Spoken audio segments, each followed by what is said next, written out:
His Excellency is swear in.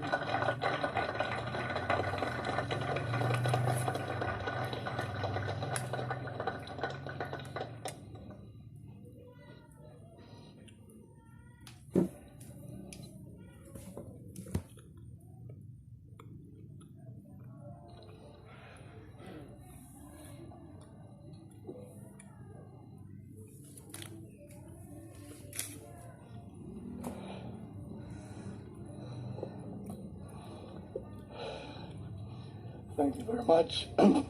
You please excuse my voice. Winter is not suitable to Filipinos. Your Excellencies, Your Honors, distinguished guests, ladies and gentlemen, the business representatives from the two blocs, ASEAN and EU, good afternoon.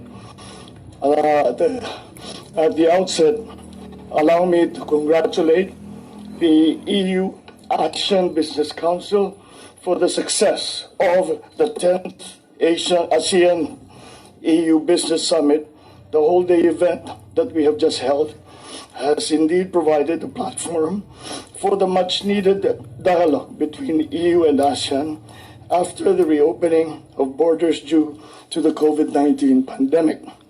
The ASEAN-EU Business Council has had a pivotal role in advancing ASEAN's regional economic integration and post-pandemic economic recovery through its various initiatives and valuable recommendations, which has been very useful in terms of priority areas and initiatives for ASEAN's regional economic integration.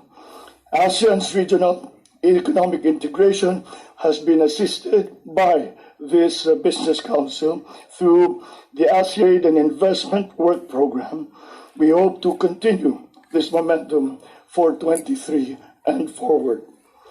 Building on the theme, deepening EU-ASEAN trade, sustainable development for all, the discussions undertaken during the day will not only bring new impetus for both sides to bolster a sustainable trade and investment while opening ways to fast-track the implementation of the EU's Indo-Pacific strategy. It is important that our governments continue to collaborate with the private sector, especially now that the ASEAN member states are in a post-pandemic economic recovery and are facing new challenges brought about by recent geopolitical tensions. It is noteworthy to extend our appreciation to the ASEAN-EU Business Council for its continued support and engagement with ASEAN from the sectoral bodies up to the Leaders Forum and at that level. ASEAN has increased its presence on the global stage through the efforts on regional economic integration and supply chain resilience. The entry into force of the Regional Comprehensive Economic Partnership, or RCEP, the ongoing review of existing trade agreements, ASEAN's initiatives to facilitate trade of essential goods demonstrates the region's push to maintain an open, free, and fair trade. Moreover, with the participation of ASEAN members in mega trade deals such as RCEP and the Comprehensive and Progressive Agreement for Trans-Pacific Partnership, ASEAN is well positioned to accelerate intra-regional trade and profit. ASEAN member countries continue to recognize the historical importance of the EU as a trade and investment partner to ASEAN. Thus, while the ASEAN-EU FTA remains a common long-term objective, economic cooperation initiatives will be prioritized on areas of mutual interest in order to bridge the gap and realize this long-term objective. ASEAN will continue to dialogue with the EU on ongoing economic competitiveness and competition initiatives. At the 18th ASEAN Economic Ministers EU Trade Commissioner consultations that were held last September 2022, the ministers and the representatives from the EU endorsed the ASEAN-EU Trade and Investment Work Program 2022 to 2023. The ASEAN-EU Trade and Investment Work Program of 2022 to 2023 will provide the ASEAN and the EU with a framework with which will serve as a platform to enhance economic cooperation in addressing new emerging challenges and seeing new opportunities for trade and investment amongst member states and countries. On digital technologies, ASEAN recognized the need for a cohesive strategy for ASEAN to build a resilient foundation for the region's growing digital economy towards a leading digital economy.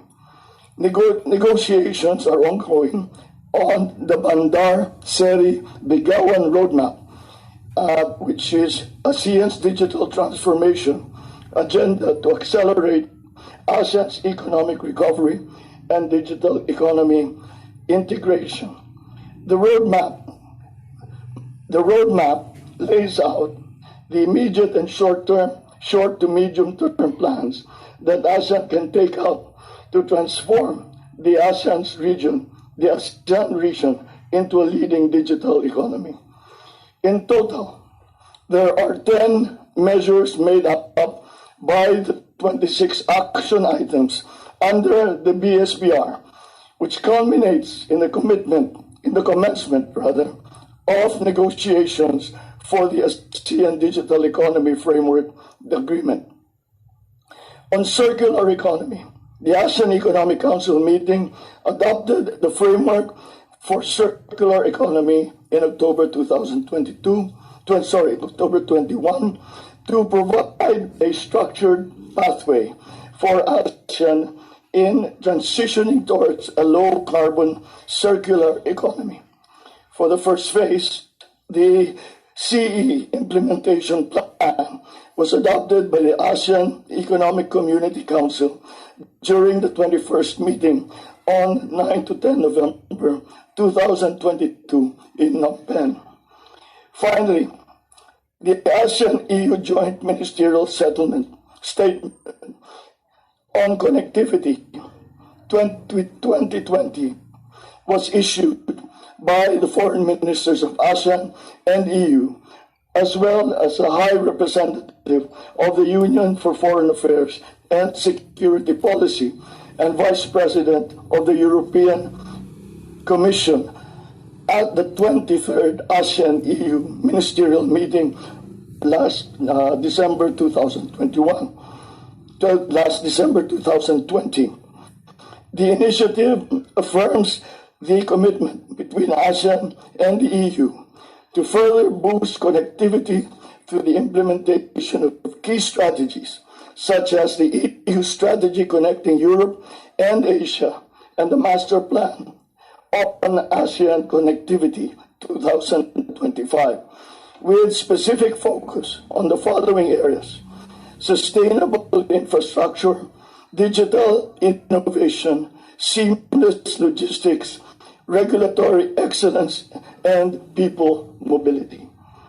Let us continue to strengthen trade and investment endeavors between the EU and ASEAN, with the end in view of enhancing economic integration between the two blocs. Thank you once again for everyone for a fruitful participation in the Business Summit, and I look forward to when an ASEAN member will be hosting the same next year. And thank you for putting up with this very strange, squeaky voice. Thank you. Thank you very much.